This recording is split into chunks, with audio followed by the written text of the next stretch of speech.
Vous êtes-vous déjà demandé ce qui se passe vraiment dans la tête de quelqu'un qui décide de ne pas avoir d'enfant? Parce que ce n'est pas seulement une préférence aléatoire, c'est un choix qui révèle bien plus. À propos de la psychologie de quelqu'un que tu ne l'imagines, la société adore créer des récits sur ces personnes. Sont égoïstes, regrettera, n'a pas mûri. Mais si je vous disais que la science montre exactement le contraire, il y a toute une psychologie derrière cette décision que très peu de gens savent. Aujourd'hui, je vais révéler les 5 vérités, problèmes psychologiques concernant ceux qui choisissent de ne pas avoir d'enfants. Et qu'est-ce que ça dit vraiment de toi? Quel que soit votre choix, numéro 5, ce n'est pas la peur, c'est la connaissance de soi. Combien de fois avons-nous entendu cette phrase? Tu ne veux pas les enfants parce qu'ils ont peur des responsabilités. Comme si la personne fuyait quelque chose. Comme si c'était un défaut de caractère. Mais la réalité est assez différente de ce que les gens aiment supposer. C'est comme connaître vos limites dans une salle de sport. Tu n'as pas peur de soulever 200 livres? Tu sais exactement ce que ton corps peut supporter. Et ce qui va te blesser est une autopréservation intelligente.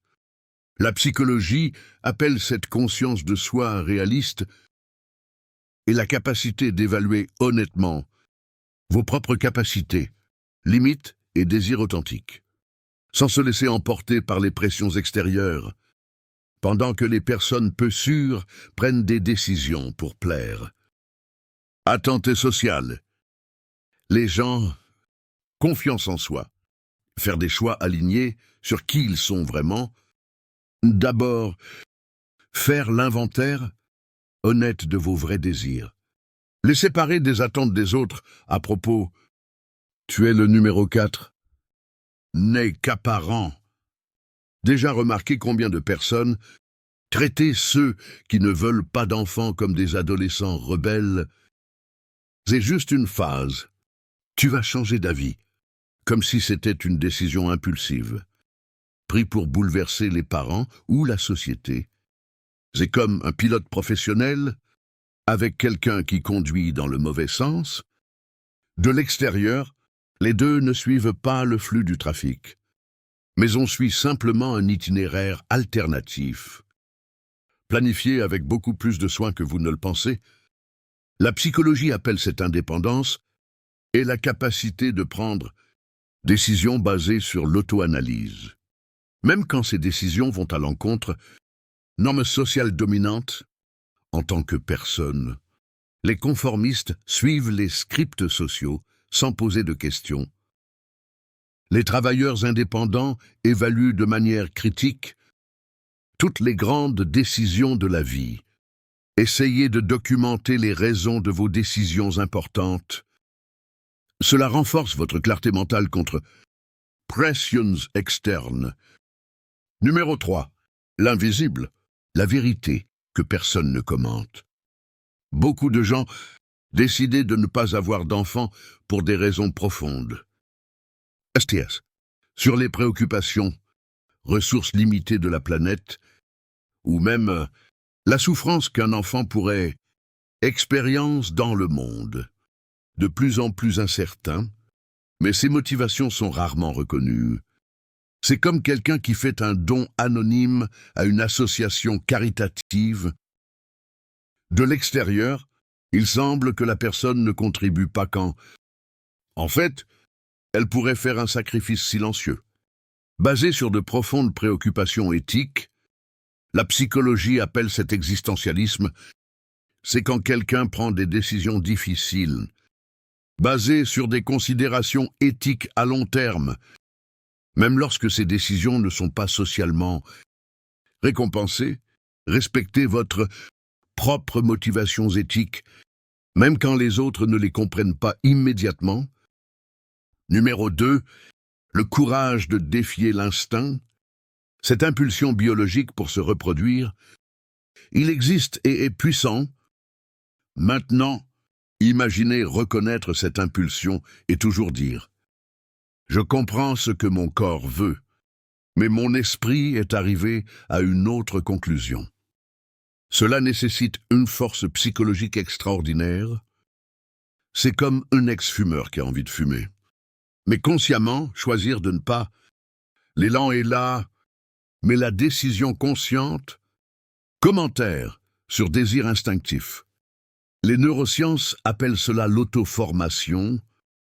Neurocortical, c'est quand les parties les plus évoluées du cerveau, responsables de la pensée rationnelle. Prenez le contrôle de impulsions les plus primitives du système limbique, tandis que les réactifs se laissent guider, principalement par des impulsions biologiques. Personne ne réfléchit. Développez la capacité d'évaluer ces impulsions. Critiqueur, entraînez-vous à faire une pause avant de réagir à de fortes impulsions. Cet espace mental est l'endroit où tu vis votre vraie liberté de choix. Numéro 1. La vraie maturité émotionnelle.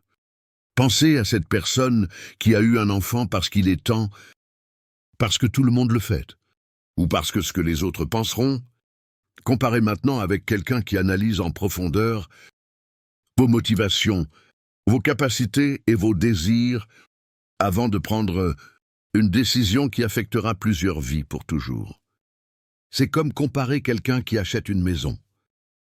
Juste parce que des amis achètent avec quelqu'un qui évalue soigneusement vos finances, vos besoins et vos projets futurs, avant de prendre un homme d'affaires de 30 ans. La psychologie appelle cela l'autonomie psychologique mature et la capacité de prendre des décisions basées sur des valeurs internes, cohérentes, et non sur des impressions externes ou des impulsions momentanées, tandis que les personnes peu sûres cherchent à être validées. Dites-nous dans les commentaires votre expérience. N'oubliez pas d'aimer en suivant des hypothèses sociales prédéterminées et inscrivez-vous pour plus d'esprit. Jusqu'à la prochaine. Des personnes émotionnellement matures a le courage de créer ses propres manières. Faites l'exercice d'imaginer votre vie dans 10 ans.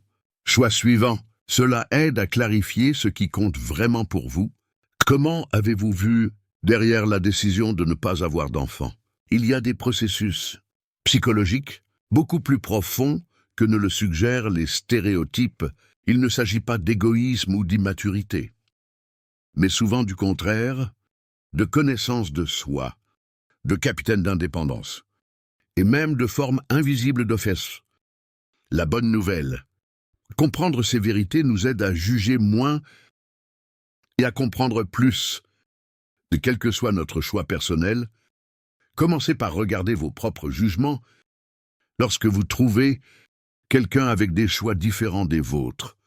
Demandez à ceux « Je projette mes insécurités sur cette personne. » Et vous, avez-vous déjà jugé quelqu'un par des choix reproductifs, différents des vôtres? Ou avez-vous déjà été jugé par vos propres choix?